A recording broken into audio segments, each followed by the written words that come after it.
తెలంగాణ జర్నలిస్టుల మీద, అదేవిధంగా తెలంగాణకి సంబంధించినటువంటి ప్రొఫెసర్ల మీద, తెలంగాణ వాదుల మీద కూడా ఇంకా దాడులు జరుగుతూ ఉన్నాయి. ఆంధ్ర నాయకుల చేతుల్లో మేము ఇప్పటికీ కూడా బలవ్వాల్సిన పరిస్థితి వస్తూ ఉందని చెప్పి కూడా ఇవన్నీ మేము అడ్డుకునే ప్రయత్నాలు చేస్తాం. ఎట్టి పరిస్థితుల్లో కూడా వీటిని ఇంకా అలో చేయబోము. ఇప్పటికే మేము తెలంగాణ సాధించుకొని 13 సంవత్సరాలు అయినప్పటికీ కూడా ఆంధ్ర పోలీసులు తెలంగాణ రాష్ట్రంలోకి యథేచ్ఛగా వస్తూ మా మీద దాడులు చేస్తూ ఉన్నారు, మమ్మల్ని అరెస్టులు చేస్తూ ఉన్నారు అని అంటూ ఇదే అంశం గురించి మనతో మాట్లాడడానికి ఈ రోజు జర్నలిస్ట్ పాసిం యాదగిరి గారు అయితే మనతో ఉన్నారు. హలో సార్, నమస్తే. యా సార్, మీరంతా మొత్తం ఈ విషయం ప్రొఫెసర్ గారి విషయం మీద చూస్తే కనుక ఆయనకి నోటీసులు ఇవ్వడానికి వచ్చారు ఆంధ్ర పోలీసులు అంటా ఉన్నారు. అదేవిధంగా ఏదో అరెస్ట్ చేయడానికే మేము వచ్చాము అని చెప్పేసి కూడా కొంతమంది మాట్లాడినటువంటి వాదనలు కూడా వస్తూ ఉన్నాయి. అసలు ఏంటి ఒక ప్రొఫెసర్ గారు ఆయన అనలిటిక్స్ చేయడంలో తప్పేమన్నా ఉందా? ఆయన ప్రొఫెసర్ గారు కేవలం విశ్లేషణ మాత్రమే చేసినారు. ఆయన ఎవరిని బూతులు తిట్టలేదు, విమర్శలు కూడా చేయలేదు. ఆయన చాలా సంస్కారవంతంగా మాట్లాడినాడు, జరిగిన సంఘటనే చెప్పినాడు, ఇంతకుముందు వచ్చింది చెప్పినాడు. దాన్ని వీళ్ళు పెట్టి కేసులు పెట్టి అరెస్ట్ చేస్తామని చెప్పడం, బెదిరించడం, ఇది ఘోరమైన తప్పిదం. ఇక్కడ పోలీసులు ఎంతమంది వచ్చారు చూడండి ప్రెస్ క్లబ్ లోకి. ఇప్పటికి అరెస్ట్ చేసేవాళ్ళు పోలీసులు అంత సంఖ్యలో వస్తే ఎన్నడూ లేనంత పెద్ద సంఖ్యలో మీడియా వాళ్ళు వచ్చారు, సోషల్ మీడియా వచ్చింది. సోషల్ మీడియా ఇక్కడ ఇన్ని కెమెరాలు ఎప్పుడు రాలేదు. కెమెరాలు వచ్చినందుకు వీళ్ళని చూసి భయపడుతున్నారు వాళ్ళు. లేకపోతే ఇప్పటికే లోపల రాగానే అరెస్ట్ చేద్దాం అనుకున్నారు. మేము పోయి కోపడడం వాళ్ళను. ఇంటెలిజెన్స్ వీళ్ళు కాక ఇంటెలిజెన్స్ వాళ్ళు, మొత్తం ఇంటెలిజెన్స్ వాళ్ళు. ఇంత పెద్ద సంఖ్యలో మీడియా వాళ్ళు, పోలీసు వాళ్ళు ఎప్పుడు ఇక్కడ రాలేదు. మీడియా వాళ్ళని చూసి వాళ్ళు భయపడ్డారు. పవన్ కళ్యాణ్ అరెస్ట్ చేస్తానని చెప్పినాడు, బెదిరించినాడు. ఆయన మన ముఖ్యమంత్రి కూడా చెప్పినట్టున్నాడు. మీ ముఖ్యమంత్రి మేము చెప్పినట్టు మా చెప్పు చేతులు ఉన్నాడని చెప్పాలనుకుంటున్నారు వాళ్ళు. ఒక విషయం మనం చూస్తే కనుక నిన్న మైత్రివనం దగ్గర కూడా సీనియర్ ఎన్టీఆర్ గారి స్టాచ్యూ పెట్టడానికి, ఇనార్గ్యుయేషన్ చేయడానికి కూడా రేవంత్ రెడ్డి గారు రాబోతా ఉన్నారని చెప్పేసి కూడా వార్తలు వస్తూ ఉన్నాయి. ఇప్పుడు దగ్గర కొట్లాడి తెచ్చుకున్న తెలంగాణ వచ్చి మాత్రం 13 ఏళ్ళు అయింది. కానీ ఇప్పటికి కూడా ఆంధ్ర స్టాచ్యూలు ఎందుకు తెలంగాణలో పెడతా ఉన్నారని చెప్పేసి కూడా మీరు అందరు చెప్తా ఉన్నారు. ఏంటి ఈ అంశం అసలు? అంటే ఇంకా ఆంధ్ర పరిపాలన నడుస్తుంది, ఆంధ్ర పెత్తనమే ఉంది అప్పటి నుంచి ఇప్పటిదాకా. మీడియా అంతా వాళ్ళదే, ఇప్పుడు ఆంధ్ర వాళ్ళదే ఉంది. అసెంబ్లీలు అంతా వాళ్ళ కన్సర్న్లో పనిచేసే వాళ్ళే ఉన్నారు. ఎగ్జిక్యూటివ్ అంతా వాళ్ళే ఉన్నారు. అదే నవీన్, అప్పుడు ఉన్నోళ్ళే, అదే నవీన్ మెటల్, అదే జయేష్ రంజన్, అదే అంతా వాళ్ళే ఉన్నారు, వేరే లేరు. మీడియా వాళ్ళది అన్ని వాళ్ళే అయినప్పుడు తెలంగాణది ఏముంటుంది? ఈయన కూడా నేను మాట్లాడితే నాది ఎల్లో కాంగ్రెస్ అంటాడు.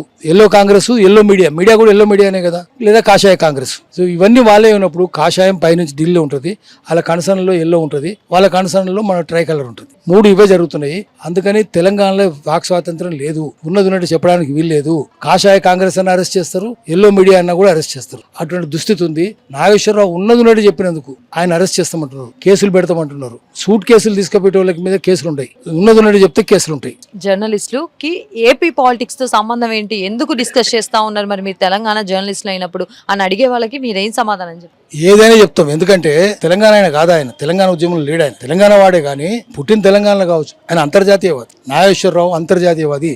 అది వాళ్ళని తెలుసుకోమనండి, ఆంధ్ర మీడియాని తెలుసుకోమని, చంద్రబాబు నాయుడు తెలుసుకోమని. వాళ్ళు బావిలో కప్పలు కదా, ఈ పవన్ కళ్యాణ్ కానీ చంద్రబాబు నాయుడు కానీ బావిలో కప్పలు. ఎంత కప్పలంటే బావిలో వాళ్ళు పోయిన చోటు కల్లా బావిని ఎంటర్ తీసుకొని పోతారు. నాగేశ్వరరావు ఏంది, ఆయన అంతర్జాతీయవాది, అందరూ తెలుసు ఆ సంగతి. అన్నిటి మీద, ప్రపంచంలో అన్ని అంశాల మీద ఆయన అద్భుతమైన వ్యాఖ్యానం చేస్తాడు, అద్భుతమైన విశ్లేషణ చేస్తాడు. ఆయన తెలంగాణవాది కాదు, తెలంగాణ ఉద్యమంలో లేడు.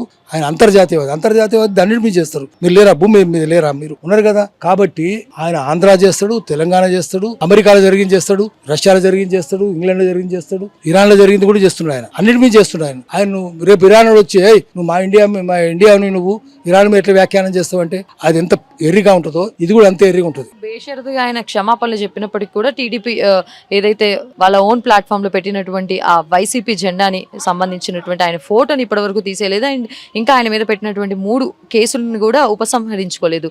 మరి ఇది ఎలా చూడొచ్చు? అదే వాళ్ళు ఆయన విడ్రా చేసుకున్నారు. క్షమాపణలు ఎందుకు చెప్పుకుంటే వాళ్ళ సెంటిమెంట్స్ గాయపడ్డాయి అని చెప్పారు. అట్లయితే నేను వాపస్ తీసుకుంటున్నా అన్నాడు. సెంటిమెంట్ గాయపడ్డదంటే అంతే తప్ప ఆయన క్షమాపణలు చెప్పలేదు. ఆయన తీసుకుంటాడు. మరి నువ్వు ఎట్లా చేయాలి కదా, నీకెందుకు లేదు ఆ సంస్కారం? నాగేశ్వరరావుకున్న సంస్కారం నీకుందా? నాగేశ్వరరావుకున్న పాండిత్యం నీకుందా? లేదు కదా. నాగేశ్వరరావు ఎక్కడ, పవన్ కళ్యాణ్ ఎక్కడ? ఖాళీ గోటికి సరిపోతారా నాగేశ్వరరావుకు? లేదు. ఇది ఎందుకు చేస్తారంటే ఆ గవర్నమెంట్ కానీ ఈ గవర్నమెంట్ కానీ అందరు గవర్నమెంట్లు మీడియాని బెదిరించడానికి చేస్తున్నారు. నాగేశ్వరరావు మీడియా కదా, ఆయన ప్రొఫెసరు, మీడియా. ఆయన అరెస్ట్ చేసి ఆయన మీదే కేసులు పెట్టినాం, ఆయన అరెస్ట్ చేస్తున్నాం అంటే మీ సోషల్ మీడియా మాకు లెక్కన మిమ్మల్ని కూడా అరెస్ట్ చేస్తామని చెప్పి భయపెడుతున్నారు. అందుకని మీడియా, సోషల్ మీడియా అంతా ఏకం కావాలి.